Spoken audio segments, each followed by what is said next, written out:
Good afternoon, I'm Harry McBain. And I'm Matthew Cook. And these are your Solent Sports News headlines. Arsenal manager Mikel Arteta has urged his side to stop going down to 10 men as they suffered their first away loss of the year against Bournemouth on Sunday. We cannot continue to play with 10 men, especially at this level, and you see how we're struggling. All the teams have to win football matches.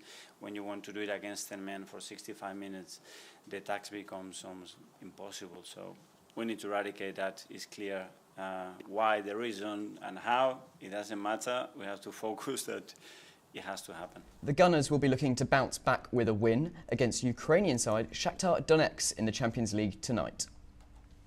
And we are professional, but we can get professionally our best objective individually and collectively. And my objective here individually is try to keep the same level we have now, Champions League, and add something more like to be contender for a trophy. Aston Villa boss Unai Emery demands that his players sustain their current form ahead of their Champions League fixture with Bologna. He is keen not to waste time at the club with his eyes set on trophies in the near future.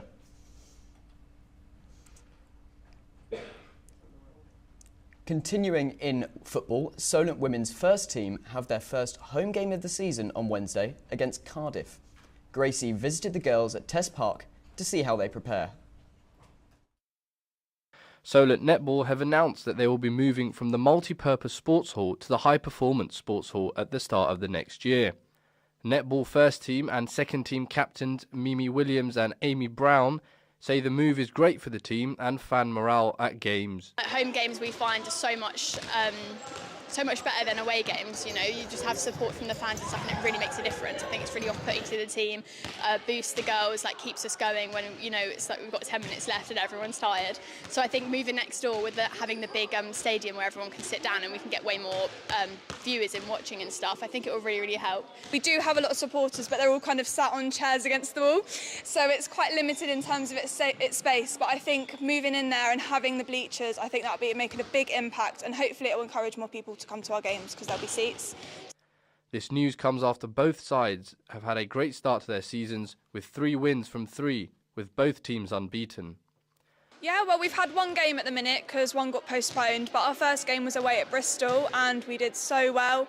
We won by 11 goals, I think, so it was really, really good, really strong. Goal attack and top scorer in Exeter, Emma Brown says the side played well and was impressed with the team's performance. So our last game was against Exeter and it went really well. We ended up winning by 8 in the end. So I was goal attack the whole game. Although both teams have an off week this week, they are working hard to keep their unbeaten start going.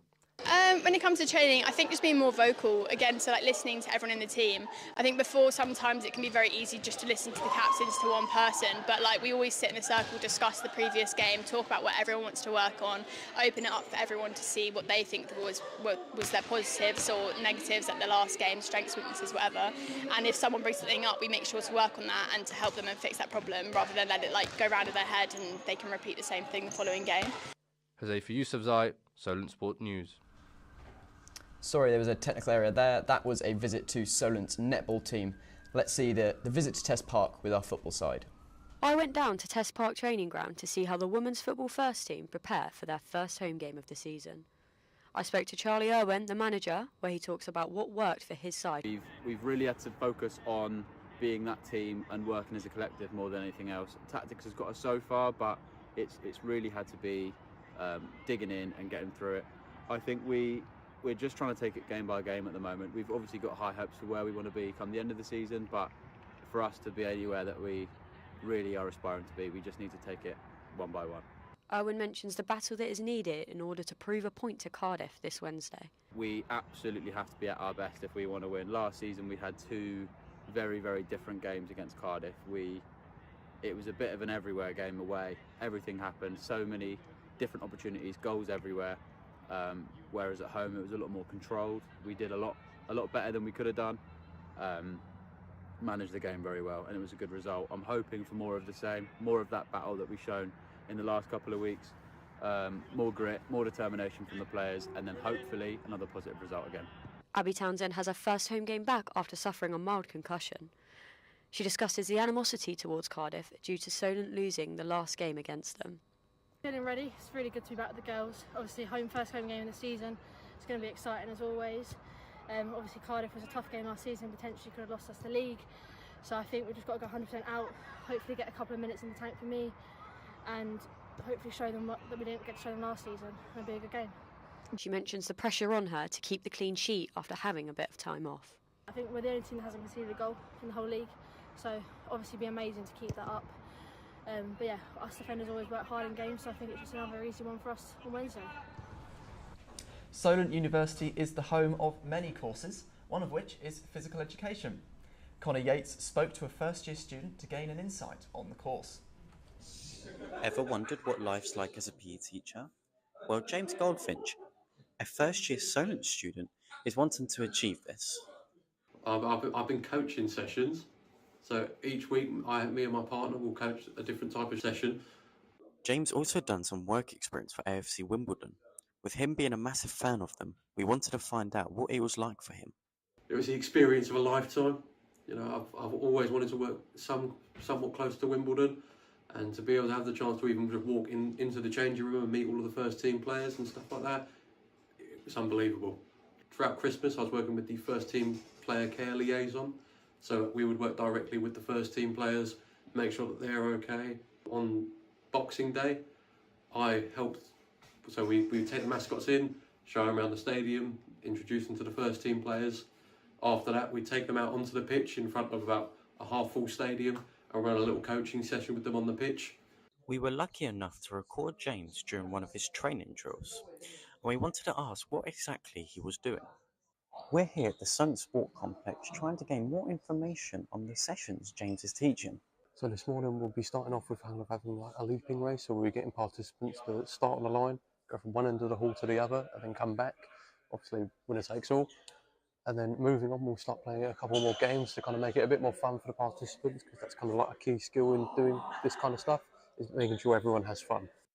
Finally, we wanted to ask James on his views of physical exercise. Well, I feel it's incredibly important. I mean, the government do as well. They have their activity kind of scheme where students should be taking part in a minimum of 60 minutes of active activity a day. I feel you always feel a lot better mentally and physically, because by the end of it, you feel like you've accomplished something. You feel like you've done something as well, which mentally is quite good. Connor Yates for Solent Sport News. UEFA are facing calls to make meaningful change on the standards of access and inclusion for disabled football fans by charity Level Playing Field. The Solent Sports News team investigated to find out more about disability access on match days and the struggles that people encounter. Accessibility at venues across the football pyramid have seen drastic improvements to allow for disabled supporters to attend football games. But for some, the logistics around attending matches and aiding their enjoyment of games still have much room for improvement. That is what local university student and journalist Bo Brown said, who outlined the problems he faces with cerebral palsy that many take for granted while cheering on their beloved team.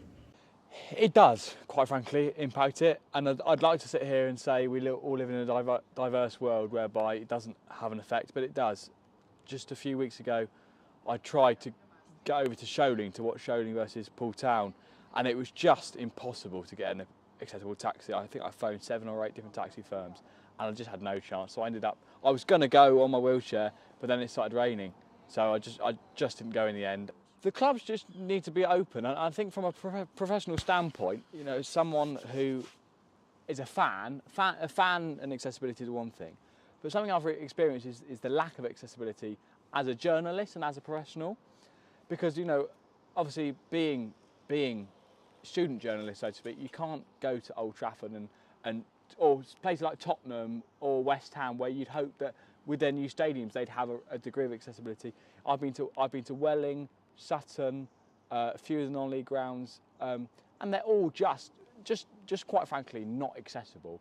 Clubs need to be more understanding, need to be more open, and ultimately there needs to be things need to be done to help people like me as a fan, as a professional, because, as I said, we're on the right track, but we're nowhere near where we need to be. This also comes following disabled football fans charity Level Playing Field, who have urged UEFA to make meaningful changes on the standards of access and inclusion.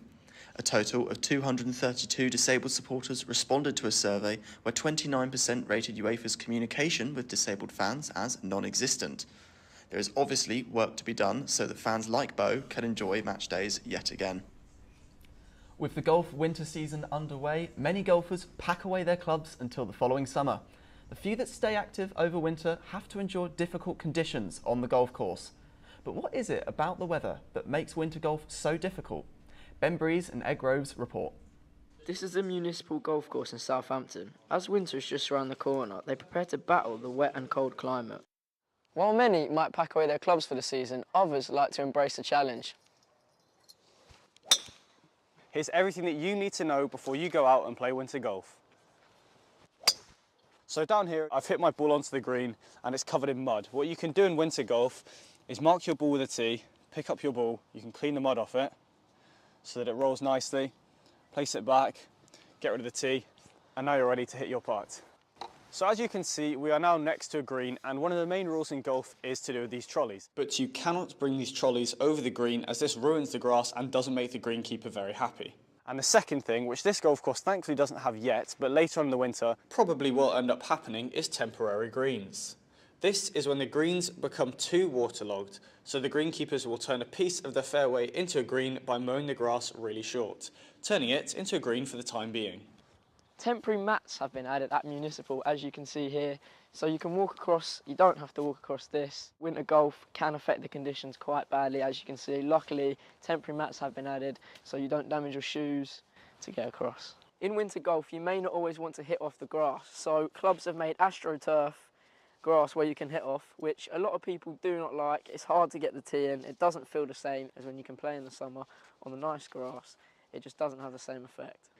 Due to the bad weather, amateur golfers are finding it hard to get around in.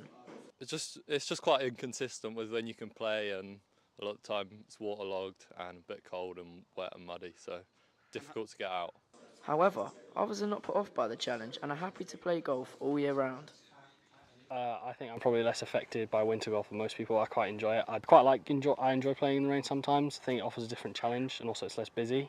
While the rules of winter golf may seem daunting, if you follow the simple tricks which we've given you today, that will make your round of golf that much more pleasurable. Ben Breeze for Solent Sports News. That's all from us this hour. Join us next week for more news updates. Remember, you can keep up to date 24 hours a day on our website, which is solentsportsnews.com. Thank you very much. Goodbye.